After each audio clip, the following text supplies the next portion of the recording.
So, we're having another AMA. We're back. The first one, we weren't booed. We weren't told to get out.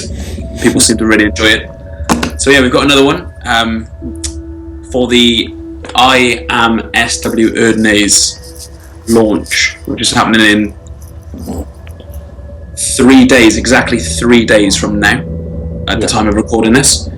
So do you want to just go and tell everyone exactly what all of this means, exactly what they're getting involved in, and how this is going to be cool for them?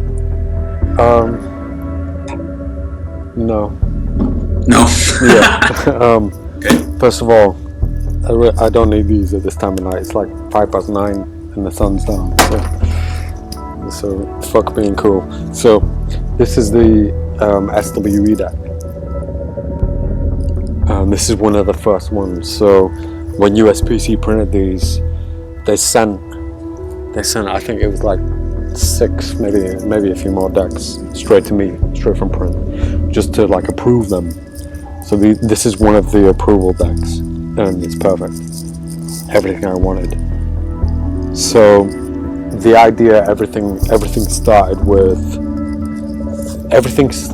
this. Everything started right here with the green dealers, because I wanted my own kind of. I wanted to give or pay a tribute to Erdnase somehow without being arrogant.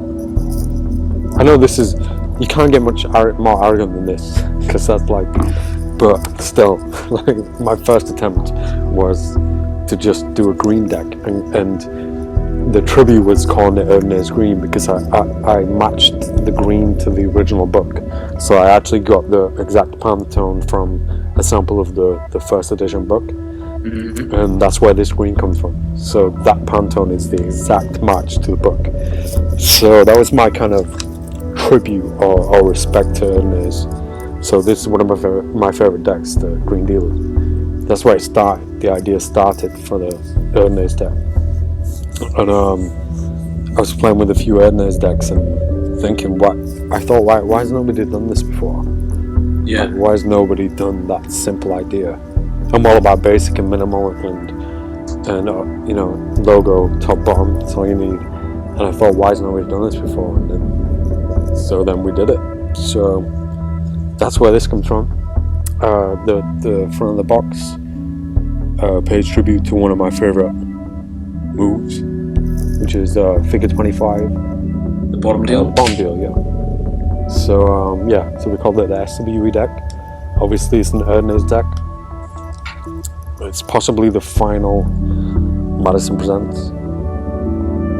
This deck is beat up and used, and I've used it for a good couple of days now, so it's all the paint's been scratched off and stuff, but that's basically where the deck came from. I've always wanted to do an Erdnase deck, and I didn't want to force it. I didn't want to just force out an Erdnase deck, and that was like the natural idea of an Erdnase deck. Like, why has nobody done that?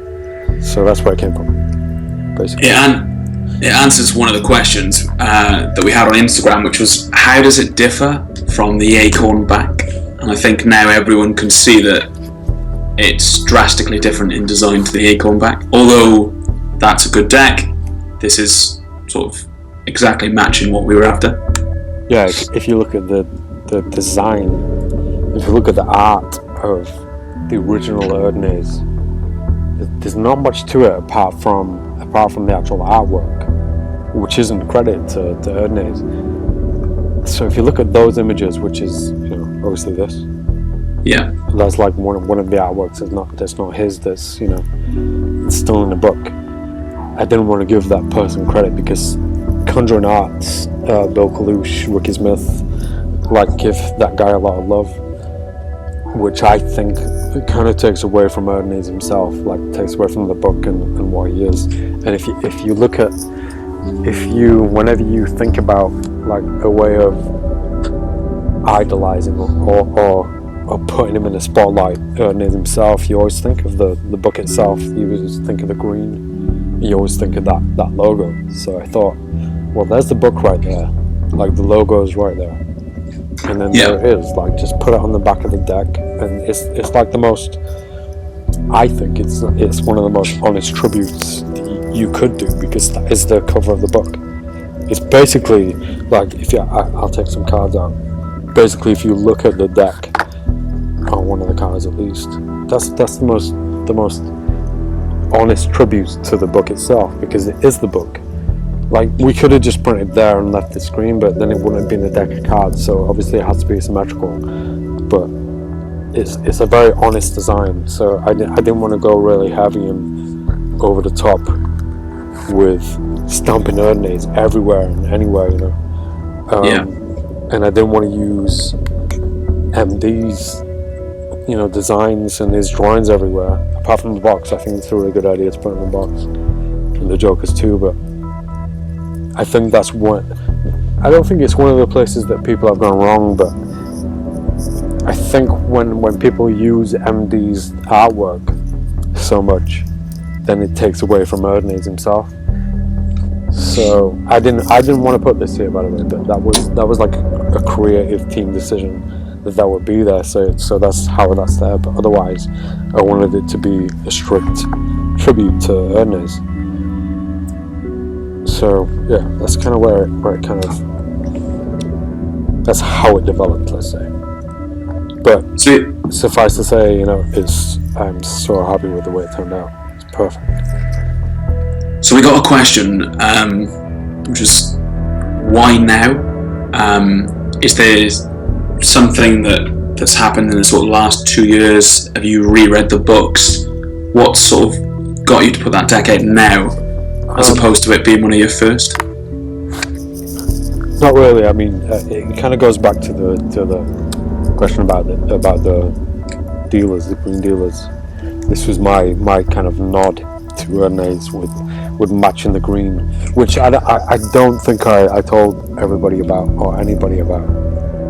That we actually took like a real life sample from an actual first edition Erdnase book from Bill Kalouche. We took an actual sample from the green, from the original green, and then that's how we found this color. So I went to a lot of lengths to get that color. Yeah. But that was a very personal thing. It was like a tribute. But this was kind of, this happened really naturally. It was just an idea that's been in my head since this deck. And eventually it came along, and Madison Presents was coming to an end, and I thought, you know, if I'm going to do the Erdnase deck properly, then, and as long as I've got a platform to do playing cards, like the Madison decks, like I have a platform, or I had a platform where I could put playing cards out. And a few decks went out that people didn't like, which doesn't matter, you know, you have to do that kind of stuff to get what you want. And eventually it came to this point where I was just thinking, you know, I've got this platform, I've got an idea, so let's just think about it. Let's be smart, and let's do the SWE deck. Let's do the Erdnase deck. And it's not even like the Erdnase deck, because it doesn't say Erdnase anywhere on the deck. Obviously it says the book title, but his name's nowhere on it, because obviously he wasn't SWE, which is where the hashtag comes from. Yeah. Which is kind of what inspired that idea, you know. Yeah, I mean, people are literally, there's about 20 questions, Instagram, Facebook, coming in through the Twitter hashtag as well, all dying to know, what's the stock like? If you could equate it, is it like Rounder's stock? Which is their main question. Is it like Rounder's stock? It's not like Rounder's stock. It's different. And I get it. Like I get the difference. Like I love Rounder's stock and the dealer's stock and the way that felt, and it was perfect. It was absolutely perfect. But then the more I did table work and the more I did like gambling demonstrations and things like that, the more I realized other things were kind of necessary. Like I don't want to go into too much detail about the way we work with USPC, because that gives a lot away, but it is a little bit different, but it's different for the best reasons. And that's not to say that this stock on this is better than the Rounders. It's the same kind of thickness and it's the same kind of feel. It's a different cut, and it's a different treatment afterwards. So it's very similar to the rounders and the dealers, but there is something different that I did. And because I don't want to talk about it too much, and because I can't talk about it too much, I don't want to give away that kind of secret. But you know, it would, if I could give away that secret, it would be appreciated. I think people would love why I did this and how long it took to get to this, like, stock. And another thing, like when we were just talking about this being released and why it took this long and why now, the stock that I've been working on for this and the finish and the parameters of the deck, the way it's cut, the way it's treated, the way it's held in store afterwards. Yeah. If I spoke about that, other people would do it, and I find it a very personal thing, like, that I want to keep to myself, because it's a very personal thing, so I can't really give those kind of secrets away, but it's different to the rounders, dealers, in the slightest way. Yeah. But for the best possible reasons. Like, it feels different. I think people will, the only way you can know about that is when you actually feel that deck and when you buy it and open it and use it, you know. There's a lot of, we've got some Instagram friends as well, obviously, that we've been throwing this deck out to. As well as others. And consistently, they keep asking me, how do we get that feel? Like, to the S.W.E deck, to Revolvers, to some of the newer ones especially, how do we nail that feel? Not ones that people have held so far. So I think already people are feeling, even just through like our Instagram close friends, that some people might know, they're already saying how this feels different. Yeah, and I'm glad you brought up Revolvers, because Revolvers was the starting point for where this ended up, because we did the same thing with Revolvers. Like, I went to USPC, I spoke to them about the different papers and the cut, the way the decks are cut, the way they're stored, the temperature and all that kind of stuff, which I'm holding back from talking about. But that was, for the Revolvers, that was like a trial. It was like for me, it was a learning process. Yeah. I went there, spoke to them, I was involved in the actual printing, the cutting, the storage, and they opened my eyes to what kind of process from A to Z, not just A to B, but A all the way through the alphabet. All those different processes can cause such a dramatic difference to the finishing product. Yeah. In Revolvers, we did that with that deck, and it turned out perfect. But then I got home and I thought, well, maybe I could have had more of a say in that process. Yeah. And then when it came to this, I did have, because I went back and I was like, okay, so now that I know more, I want more of a say. And it was not to name drop in any way whatsoever, but it was David Blaine that put the idea in my head, because if you feel his playing cards, they feel like nothing you've ever felt, and that comes from his obsession of searching for perfection. And if you want perfection in something that you're involved in, then you have to be involved 100%, rather than just letting another company like USPC deal with it. You have to be a part of that. Yeah. So that's kind of where Revolvers evolved into the SWE, into the feel, into me being a part of it, rather than them just saying, just put it through the system, print it on this stock, on this number of, or this stock number of card. Like, when you realize that you know, if you want perfection, you have to actually be there.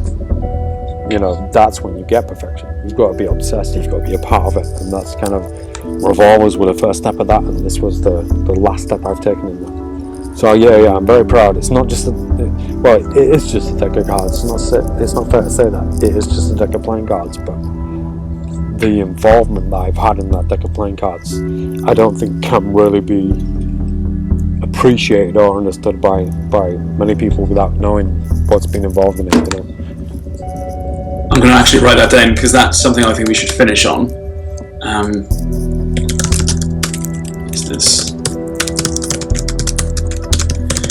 one of the things that we've had just come in on Instagram? Darth Trader 77. He says, "Can you?" Yeah. Wow. He said, "Can you give me a hint on clue 1? Hashtag I am SW in these." I don't know what clue 1 is. So, Darth, I think you're a few days behind a few people, but that's okay.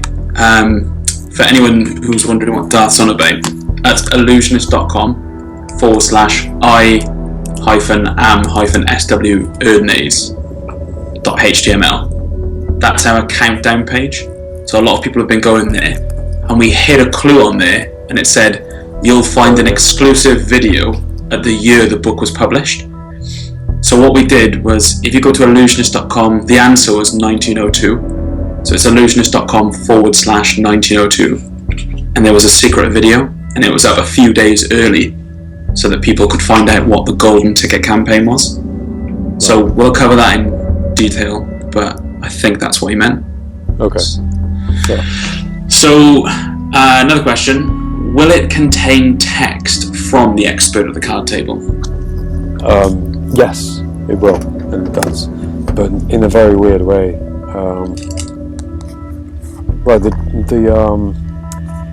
I don't have the jokes in this deck, but the jokers like to show that same image that's on front of the box. The only text that's in this deck is the Ace of Spades. Mm-hmm. So I don't know how good the camera's going to pick that up, but basically inside the Ace is like an inverted print of the preface to the book itself.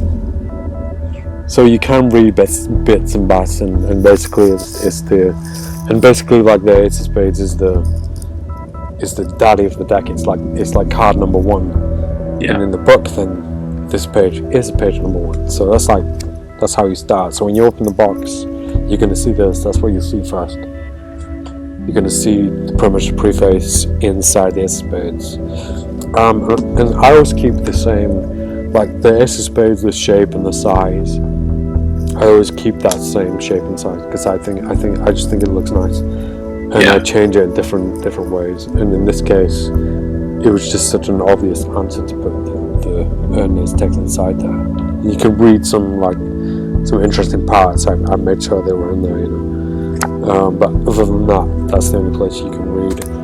I might have the jokers just here. I did something nice with the jokers. I do have them. So Joker 1 is figure 25 again, the bomb deal, my favorite move. And then on the other Joker, the playing card that he's removing is the Nine of Clubs. Oh, it's on top of the deck, should I say? Yeah. So a built-in magic reveal. Magic. Let's not bring that word into this deck. But the ad card, I did it all green on purpose, so it could be used as a casino cutting card. Yeah. Greek deals, for example. I'm quite happy with the way that looks. Yeah, it looks amazing. Yeah.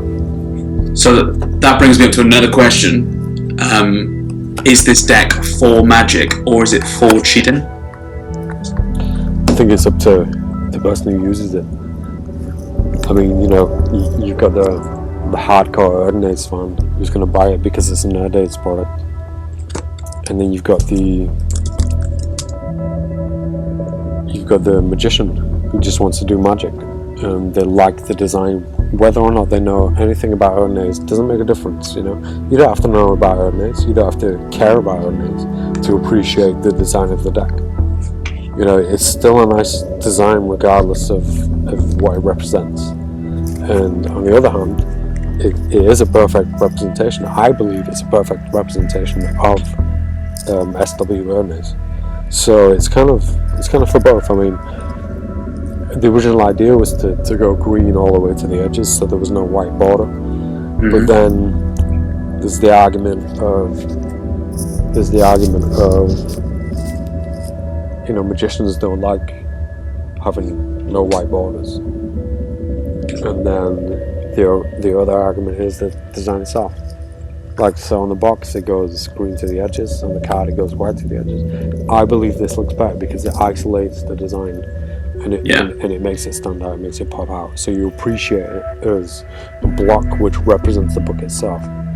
So, as for, magician versus gambler, that's not up to us. It's not up to us as designers or producers of playing cards. It's up to the person who buys a deck.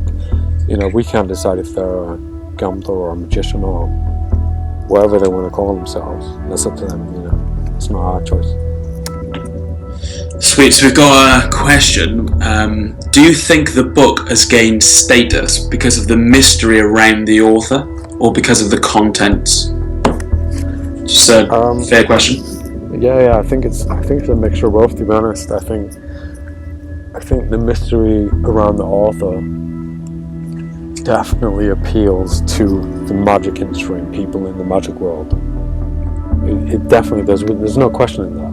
Like magicians, as magicians as standard love mystery. Like it's there. It's innate. It's part of who they are. They love mystery.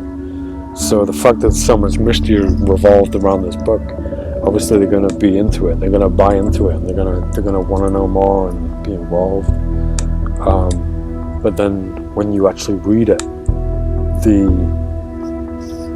intricacy and the level of skill and knowledge that he has writing that book, and getting those moves down in print the way that he does, and also eloquently, which often gets overlooked, like how eloquent and how clever and smart he obviously was. That gets overlooked a lot because people care more about his moves. It's kind of it's sad that kind of gets missed. It kind of gets lost in the mystery. But yeah, the mystery.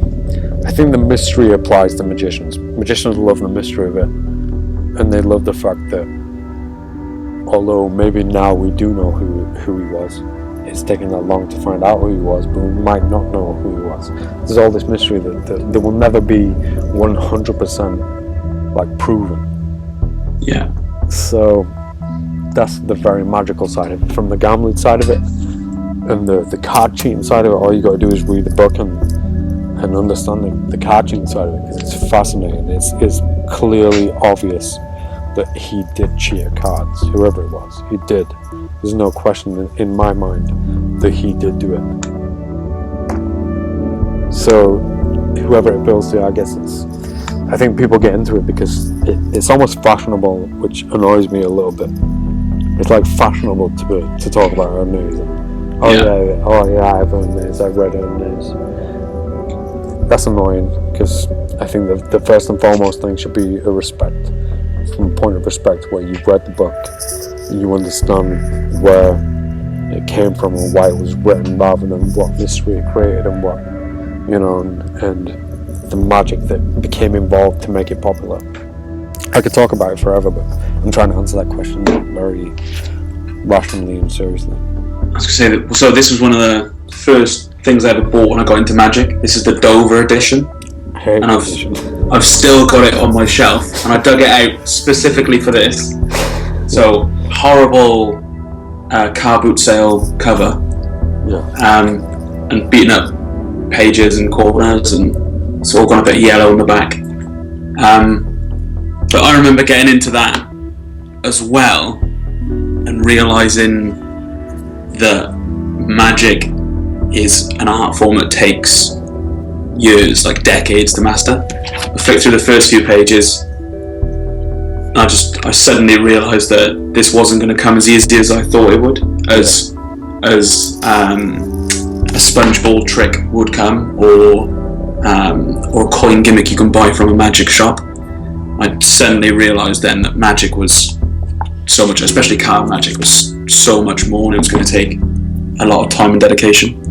So, do you think there's anything that's impacted your career since, or your way of thinking about card magic more since this book, or do you think that was the one?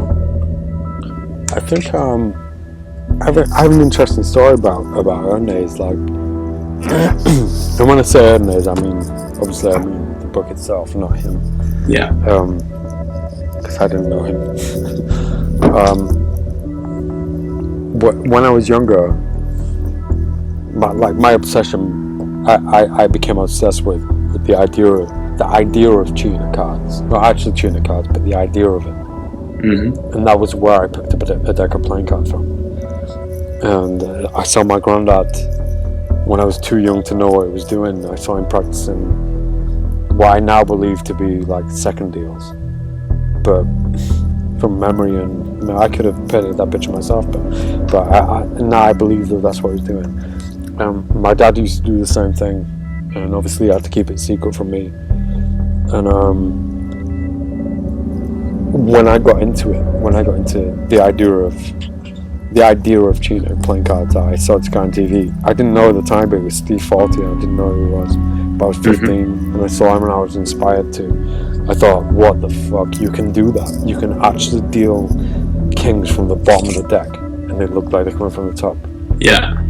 It was like I was in like a month of my life when I was 15. I was constantly walking around going, what the fuck? You can do that. So then I bought a deck of playing cards and I started learning, and not from any resources, but from logic, from thinking, how do you make that happen?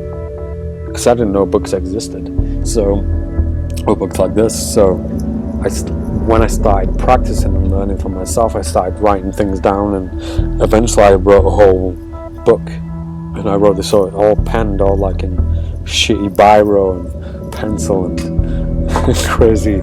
crazy drawings of hands that looked like Martians, but still it was a book nonetheless that explained how I came to learn bottom dealing, second dealing, and cheating deck and whatnot. And I thought it was a unique book, so I started putting it together as an original book. And then I messed up when I was 18. Because I got a little bit too clever, I got a bit too cocky. I thought it was good enough, and I wasn't. And afterwards, then I found out about people like Steve Forte, David Britland, and Jason England, and I was so pissed off. And then I found out about Ernest, and I was so pissed off, so annoyed that the ideas I've been writing about for the past 5 years had been written in 1902 by this guy called S.W.E. I was so angry and so annoyed. So I went to the library and they had that edition, the Dover edition, and so I stole it from the library. And I hated the book. I hated the cover. Look at that front cover. It's horrible. It's horrendous. Yeah, it's terrible. The colour, just everything. It looks like I drew it. It does look like a children's book for anyone that knows, like Biff, Chip and Kipper from the UK stories as a child. I stole it. I read it and I was pissed off, and I learned everything in it. But what I was fascinated in was his articulation and his literacy and his intelligence. And I was like, he's done this. I'm just worried about it. So, have you got a story that you can share? You can leave out sort of specifics, but if you share a cheating story with me, and I'll share my only cheating story with you. Okay. Well, one cheating story is like reveals a lot about me and like where I'm from and like my whole reason for cheating in the first place. Like, I won't say too much about it, but like most people, there's a lot of people who look at what I do and what I've done and they don't believe it, because it sounds, someone who cheats at cards, it sounds like something from a film, it sounds romanticized. Yeah. It sounds like it's something from a film, but what people do, what I've seen, I've witnessed this over the years, what people do is they paint their own pictures. So I tell the truth in the fact that I did cheat at cards. I used to cheat at cards, and then this happened. So I cut the story down into little sections, and that's just one part of it. And then they, in their mind, they translate it as, yeah, right, he did that, because they associate it with something like Ocean's 11 or some big heist.